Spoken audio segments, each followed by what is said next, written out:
Brexit means Brexit. An exit from Brexit. No more Mr. Nice Guy. Seamus, I'm not sure this is a great idea, is it? Order!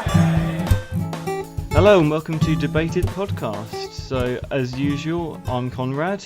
I'm joined by Will, as usual, and today's guest is Nathan Boroda, who is an activist with For Our Future's Sake, the People's Vote / Second Referendum campaign group, and also an activist for Labour. Hi, Conrad. So, so obviously you've got these two activisms sort of coinciding, maybe clashing, some could say. So, what are your thoughts on Labour's position towards a second referendum, People's Vote?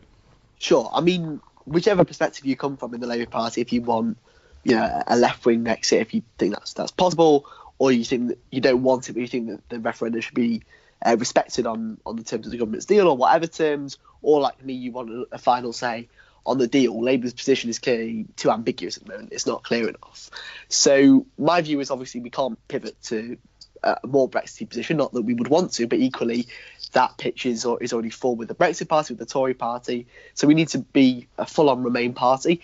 We've seen the polls, if Labour were to fully embrace the People's Vote, to go up to 38%. And obviously we'd kill the forces like the Liberal Democrats, Greens and whatever's left of the rump of TIG. So I think it's a strategic thing from the Labour Party. I think it's our best way from getting back into government. It's our best way actually of solving the Brexit impasse when we do eventually at some point get into government. And also it's the right thing to do. The people deserve a final say on the terms of Brexit. And I think we should be making loud and clear the case for staying in the EU. Speaking of the rump of TIG, as you mentioned, today has been quite a monumental day for Change UK, the independents, whatever you want to call them. What do you think this says about parties that are splintering from other larger movements? That Change UK has only been around for as a registered party for 50 days, and yet it's already splintering. What's your take from all this? Sure.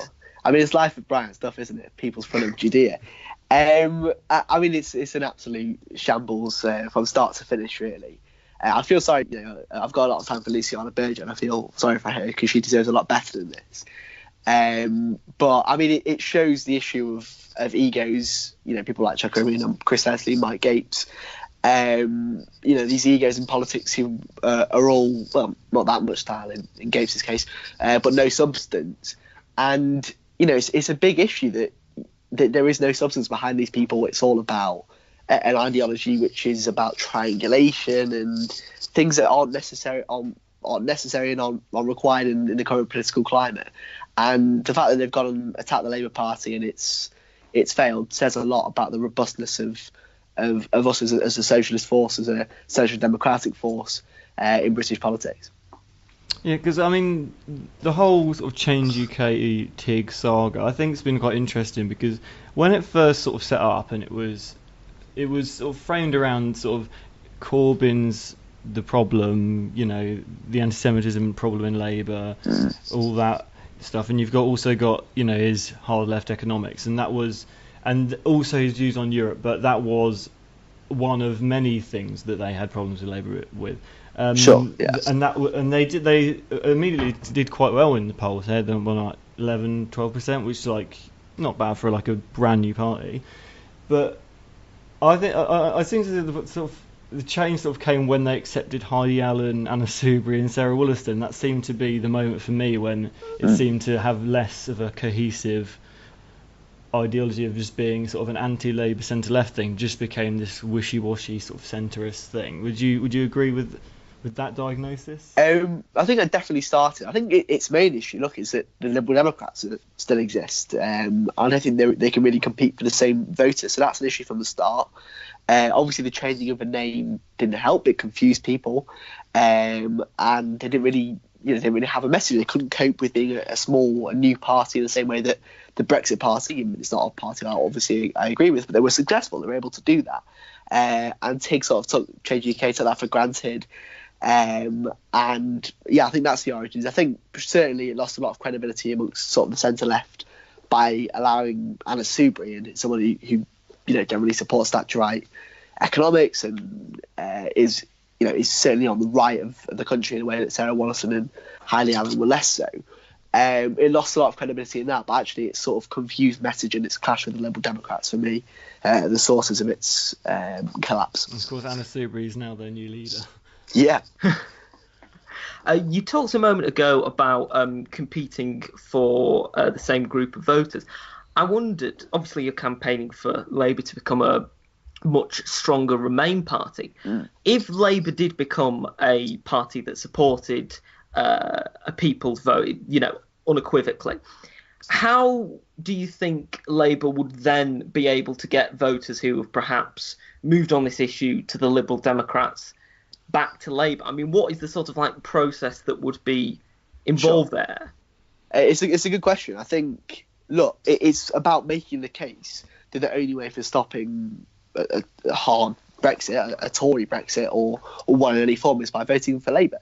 Whether or not the Brexit Party or the Tory Party, in whichever form, will be the biggest threat to Labour at the next general election, there's only going to be one alternative, and that will be the Labour Party. So Liberal Democrats aside from inserting constituencies and aside from Brighton filling in for the Green Party, voting for those is a wasted vote. In the system that we have, the only way to stop that, and the only way to stop Brexit as it exists, is to vote for Labour. And look, we need to make that case far more effectively, and hopefully in a general election, as we saw last time, doing that effectively, that they will be able to do that. I do think if you look at the European Parliament elections, we see actually that we lost 4 times more votes to Remain parties, mostly the Greens and the Dems, than we did to the Brexit Party. And most of our voters support Remain. I think 75% of our 2017 electorate did. And actually, the interesting thing between the May local elections of 2017 and the general election was actually the Tories, even despite Theresa May's shambles of an election campaign, didn't have a substantial drop in support. They had about a 3% drop from those 2 elections. Actually, Labour's increase of about 14% came exclusively from the Liberal Democrats and Greens, because people realised that actually the best way of stopping the Tories is by voting Labour, and that's quite clearly true. So if you want Labour to sort of shift one way, the Tories have also got a leadership election coming up. What do you think the likely outcome is, and which person do you think would be the biggest threat to Labour? I think the likely outcome at the moment is Boris Johnson will get elected. I think it's a 4-horse race to get into the final 2 between Hunt, Gove, Robb and Johnson. If Hunt does get into the final 2, I think any of them would beat him. So I think it's ultimately a 3-horse race between Gove, Robb and Johnson. If Johnson's in the final 2, I think he'll beat either of those 3. I think Robb will actually beat Gove if Johnson were to get the final 2. But looking at his numbers amongst the MPs, I think Johnson will get in the final 2 and actually win by a significant margin against Gove or Hunt. In terms of Labour, the person we want most is Michael Gove. Because he's quite well known, and so you don't have the factor of a new leader like with John Major in '92. And also, when people do know him, they don't tend to like him, particularly teachers. Second to that will be Boris Johnson, because whilst he's very popular amongst Leave voters, he's incredibly unpopular amongst Remain voters, and that would be a massive get out of the vote tactic for Labour. And also, even amongst Leave voters, there's not much sense that he'll be a credible Prime Minister. And if he was to push no deal, that would precipitate a huge split in the Tory party, or a decent enough one to result in a general election. I think, ironically, our biggest threat to the party is Sajid Javid, but at the moment I don't think he has a realistic shot of getting into the final 2. No, I certainly agree with your analysis of who's like to win, and in terms of the final 4 as well. I think that the sort of Boris Johnson has shown abilities before to win over unlikely people that don't usually sort of vote Conservative or wouldn't consider that in London, the London mayoral elections, and also in the EU referendum when he was sort of the face of the Leave campaign, and you saw a lot of sort of Labour Leave kind of areas. Although you're right that most Labour voters did support Remain, there was about a third of Labour voters that went Leave, especially in Northern and Midlands areas. So I personally think that he's the most electable out of the lot. But I do think Sajid Javid's got that's certainly got certain qualities. I do think it's unlikely he's going to be in the final two or final four, even probably. And I do worry he has too much of a robotic personality, which we saw with Theresa May. And True. as much as we want elections just to be about policy, and I'm sure we all would like that to sort of be the focus, there is an element of charisma and personality that comes into it, especially in debates. But I don't know, what do you think about the next leader of the Tories? I mean, I would agree with both of your analysis to an extent. I think that Boris is probably most likely to win, but the Conservatives have a habit of killing off the favourite to be leader. So I wouldn't entirely think it's certain that he would become leader. But I mean, it's interesting to see sort of like the divide from the major candidates and some of the sort of like the perhaps the fringe candidates, the more minor candidates. For instance, if you take someone like Rory Stewart, what do you think that is his appeal to voters? Because there's been some quite interesting stirrings on Twitter and in the media about the campaign that Rory Stewart has been running. I mean, would you say that at some point, perhaps in the future, he could be leader of the Conservative Party and perhaps a credible threat to Labour, or do you think that it's all just sort of like a media bubble? Yeah, I think there's a lot of truth to that being a media bubble. That's what I was going to say, in the fact that he's very popular amongst political elites, and people have a soft spot for him, and I see that. I think I like his videos. They're very warm and friendly. His voting record less so, but I just can't see the Tory party electing someone who is as sort of centre aligned as Rory Stewart, someone who voted in the indicative votes for a customs union. So I think even if he were to get into the final two in a future leadership election, which is still a big shot, is that he would struggle with the Tory members. I think there's a theory going out there that he's sort of Michael Gove's secret weapon. He's going to attack all the other candidates and become Gove's foreign secretary, which might have an element of truth to it. What certainly is true is that he's endeared himself to lots of people in the political establishment, and whoever becomes Tory leader, most likely that would be Boris Johnson. I think Boris Johnson will struggle not to give him some cabinet position. So ultimately, it's been quite successul. But of course, Rory Stewart has said that he wouldn't serve in Boris Johnson's cabinet. Oh yeah, that's true. That's a good point. Which is a shame, because even as someone who's passionately for Brexit, who doesn't really agree on Rory Stewart's views on Europe, and that is the kind of only issue that matters in the short term. Maybe not in the long term, but I do like Rory Stewart as a person, and I think I saw a video on his sort of views on why he's a Conservative, and it's talking about sort of the sort of romantic traditions of this country that resonated with a lot of people who aren't sort of the kind of people you'd expect to like a sort of more sort of Remain candidate, but actually sort of thought he's articulating what a lot of people struggle to articulate, in that why they're a Conservative and where it comes from, which is, I guess, the base root of if you're trying to win over new people. Yeah, I mean, that's just true. I just think the way actually that you make an important point about leaders and their effect on elections. I just think the way the economy's gone and the case of structures means that it's unlikely that any Tory is, in my view, is likely to be in office for very long. I think we're heading towards a government which is certainly led by Labour, just by the calculations of the way the economy's going, the way that people's wages are going, the way that public services are going. And I actually think, regardless of who the Labour leader and who the Tory leader is, at this stage of the electoral cycle, the Tories have been to the electorate 3 times, 2010, 15 and 17, and been successful. I just think this is the point of time where people are holding them to account, giving a lot more blame to them than credit, and there's no level of energy, vibrancy, or being new. So I think whoever that Tory leader is, and as I said, it's unlikely to be Rory Stewart, they're going to struggle against those sort of structural factors. Yeah, I could see that point. I think that it's very difficult to renew in office and to sort of present a new face. And there might be an election in a few months, but Yeah. if it is in 2022 as is currently scheduled, then we will have been in office for 12 years, which is basically this like 1 year less than New Labour. So I think that it is unlikely. But then I guess the Corbyn factor, there is a lot of people who just cannot countenance him being prime minister in any fashion. So I think we're probably the underdogs, but I think that obviously politics is so mental. Look what's happened in the last few years. Anyone makes I wouldn't want to make so like a definite prediction that we might lose, but it will be difficult. But I think I'd rather have someone with the best shot, even if they're still the underdog, and I think that's Boris.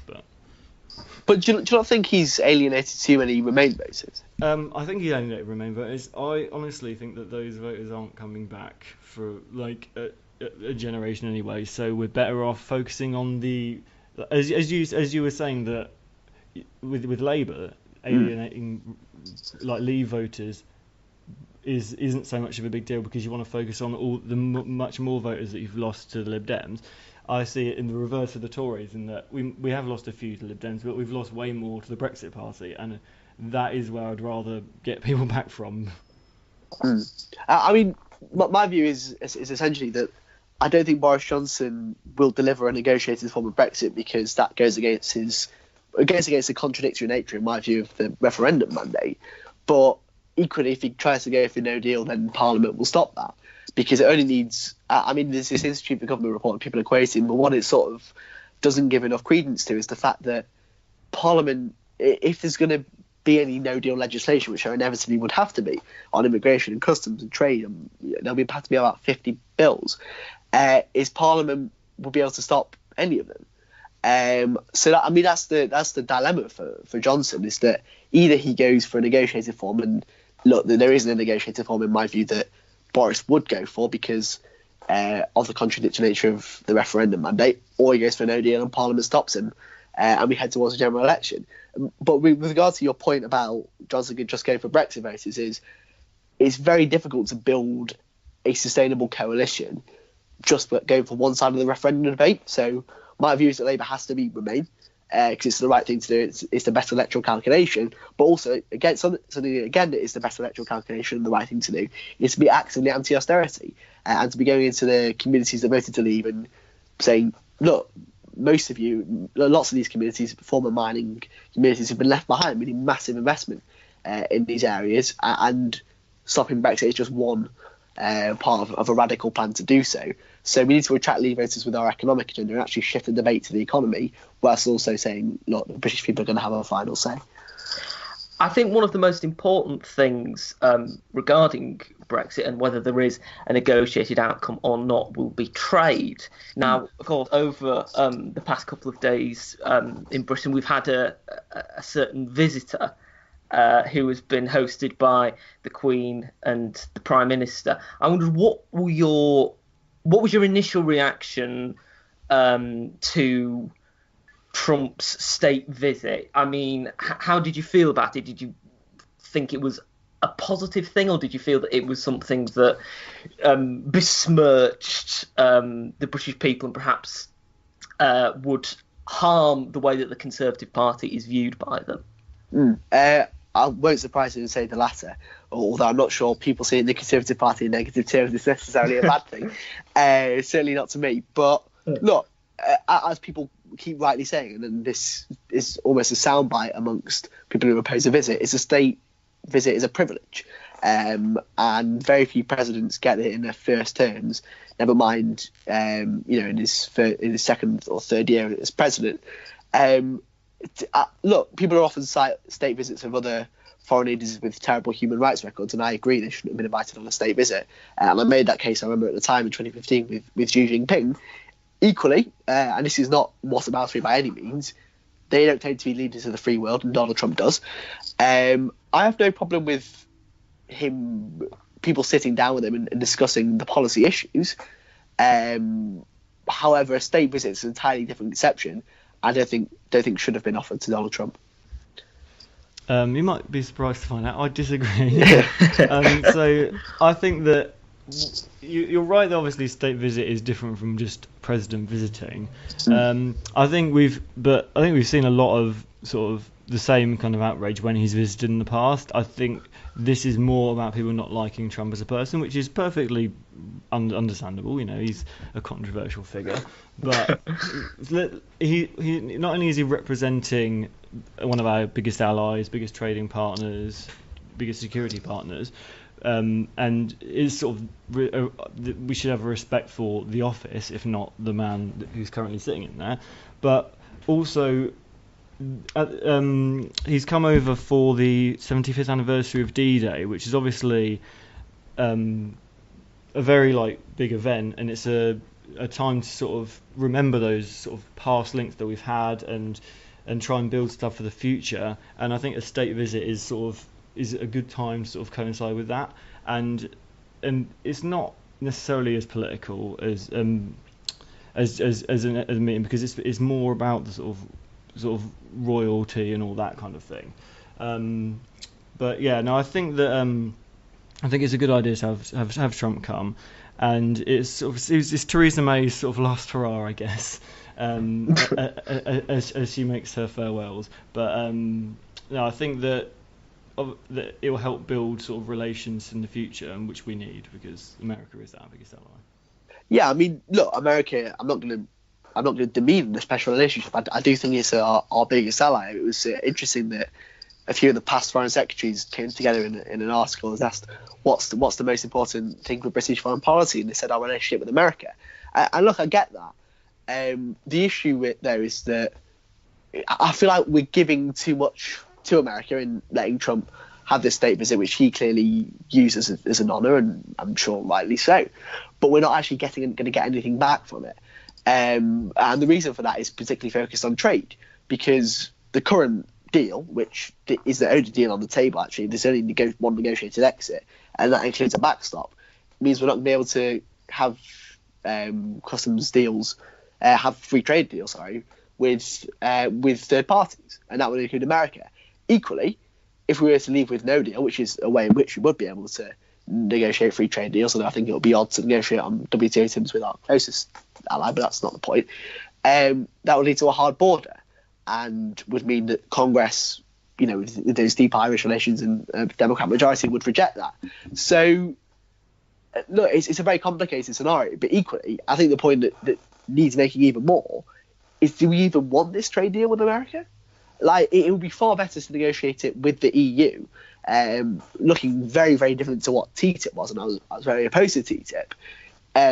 One that actually maintains regulatory standards, because the whole thing about trade deals is if you're negotiating with a power which has lower regulatory standards, then you inevitably go down to the lowest denominator, and that's just simple trade. But the issue is that with American healthcare, as we've seen today, but also with regulations on food, and it seems that chlorinated chicken has become the symbol of that, is that their regulations are far lower, and the way that they treat workers is far worse. So the reason we don't have free trade with the US on an EU level is precisely for that reason. I don't think it is desirable. I actually don't think that. I think that whilst it's quite nice in theory, I don't think any government will be able to sell it to the British people in practice, because look, no farmer's going to vote for a deal which is going to open UK markets up to American agri-farmers. And I don't think the British people are going to want the reduction in standards that would inevitably come from it. Actually, and Conrad, you might disagree with me, I'm happy to debate this, given the name of the podcast, I don't think Brexit was a vote for free trade outside hacks like us. I mean, obviously, I'm not a Brexit supporter, but we are people who are politically engaged. We understand and understand the technicalities and follow it every day. Look, people on stupid. That's not at all what I'm saying. What I'm saying is they don't go and watch Newsnight every night, or listen to the Spectator podcast or New Statesman. So people don't. The mandate for Leave was actually a vote against the effects of globalisation of free trade in mining communities in places like Bolsover, or more close to home for me in Wigan, which are often cited. Actually, they're not voting there because they want an increase in free trade. They want more protection for industry. They want, let's be honest, less immigration, and that obviously comes naturally with free trade. So my view is trade is complicated and vitally important. We need to be aligned to the EU in order to guarantee our standards to do that. But actually, I think Brexit was, it wasn't the same way that Dan Hannan envisaged it. It was far more actually how John Mann envisaged it. Well, I agree that it's not sort of the unilateral free trade becoming Singapore kind of image, but I also would say it'd be wrong to categorise it as an anti-free trade vote, because I mean the Leave campaign explicitly mentioned in their campaign, one of the leading things was, we leave the EU, we can trade around the world. That was one of the big things, and trade with the emerging economies, not necessarily even just America, but places in the Far East, places like the places in Africa, that we could trade more with those, where rather than sort of the EU, which is a declining proportion of the world's GDP. In terms of the whether we'd want a trade deal with America, obviously it would be a negotiation. We don't know necessarily exactly what's coming in. But in terms of like things like chlorinated chicken, I don't think that it's as much of a big deal as people are making out, because it would be people's choice to buy, whatever it's consumer choice. If they want to buy, I don't think chlorinated chicken would be that popular, realistically, because I think British people like sort of high standards in their food, and they would continue to buy that. And in fact, it may in fact be a boon to the UK farmers, because they could sell their sort of high quality agricultural products more easily to America, and American consumers might very well like our high quality products, and I'm sure they would. So there's always two sides to this, and it would be difficult to negotiate a trade deal with America, but I think that negotiating it as Britain rather than as the EU would be preferable, because it could suit our economy rather than trying to suit 28 different economies that all got their conflicting interests. I think that just complicates things. You see how long that it took them to negotiate a deal with Canada. It took them nearly 9 years to negotiate that, and I think that comes with just the EU bureaucracy and just the conflicting interest within it. But look, the issue is, do we negotiate it with the EU, as I would want to, in a far more social and effective way than TTIP was? That's option A. Option B, do we leave the EU on negotiated terms and have a backstop and not be able to negotiate that? Possibly we would be able to in services, but it would be such a small trade deal that wouldn't be, it wouldn't involve agriculture or anything like that. Or C, do we go for no deal, be able to do that in theory, but in practice not be able to get it through Congress? And that for me those are the trade-offs. And look, trade-offs are inherent to free trade agreements, and I just don't think people are living up to them. I mean, it was interesting, the point you made, Conrad, about free trade and the chlorinated chicken. I just wonder, though, because you say that obviously it wouldn't necessarily be as popular with the British people. Do you not think that there is perhaps the worry that we could be selling a product that might be cheaper than traditionally British reared chicken, and that we could therefore say, for example, that there is a low-income family that wants to, have a healthy diet for their children and the rest of their family, but due to prices is forced to buy a substandard product? Is that not something that worries you at all? Well, I mean, if they already can't afford British chicken, if anything, it's opening up the possibility of having chicken to them. And I don't think, chlorinated chicken I think is a very bad example for it's the one that's become the big one, but the fact is that there is no evidence that there's any health harm that comes from eating chicken in America. The salmonella rates in America are actually lower than they are in European chicken, so I think it's a weird one to have become the big one. I mean, there's many examples in American food that I think would probably be better in terms of lower standards. But no, I think that people might choose. I think if you can afford it at current prices, then you can make the choice of whether you want to have American or not.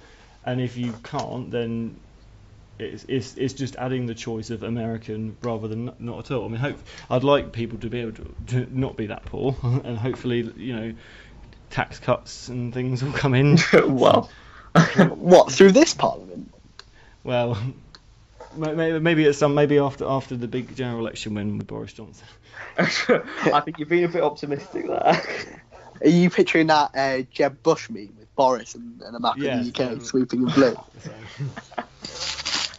I was just wondering, just to go back to Trump and his state visit, what do you think, Nathan, about the way that Jeremy Corbyn has dealt with it? Do you think that his boycotting of the state banquet was appropriate and the speech that he made at the people's protest, or do you think that perhaps he shouldn't have taken such a hard line?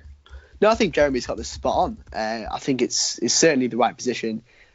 Trump is, in my view, anathema to, and what he stands for is anathema to the values of Britain, but also of Labour members, Labour voters. So Jeremy's rightly taking a lead on this, and I think it's a fantastic thing that he's got the opportunity to speak today at the demo and for Labour to have a presence there and be, in my view, on the right side of history.